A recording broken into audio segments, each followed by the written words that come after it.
Panipuri business புதுசாக பண்ணுறவங்களுக்கும் already கடை வச்சிருக்கிறவங்களுக்கும் ஒரு முக்கியமான வீடியோ தான். பானிபூரி பிஸ்னஸில் முக்கியமான பங்கு வகிக்கிறது பூரி. அந்த பூரியில் 2 டைப் இருக்குது. ஒன்று வத்தல் பூரி. இந்த கடையில் ரெடிமேட்டு அப்பளம் மாதிரி விற்பாங்க. அதை எடுத்து வந்து பொரிச்சா அது பூரி ஆகிடுது. அது பேர் அப்பளம். குவாலிட்டி வைஸ் டேஸ்ட் வைஸ் ரொம்ப டிஃப்ரெண்ட் கிடைக்கும். மக்களே, அடுத்தது மாவு பூரி.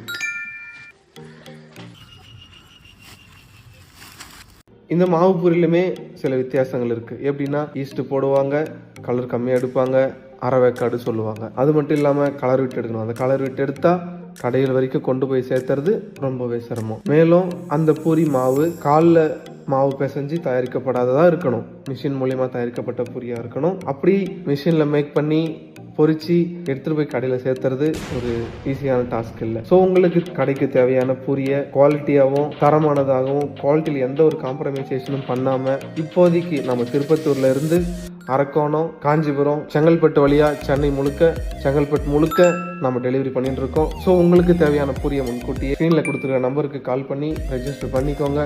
வேணுங்கிற பூரி வேணுங்கிற நேரத்தில் குறித்த நேரத்தில் குவாலிட்டியாக உங்களுக்கு நம்ம டீம் டெலிவரி பண்ணுவாங்க. மேலும் தகவலுக்கு ஸ்க்ரீனில் கொடுத்துருக்க நம்பருக்கு கான்டாக்ட் பண்ணுங்கள். நன்றி மக்களே.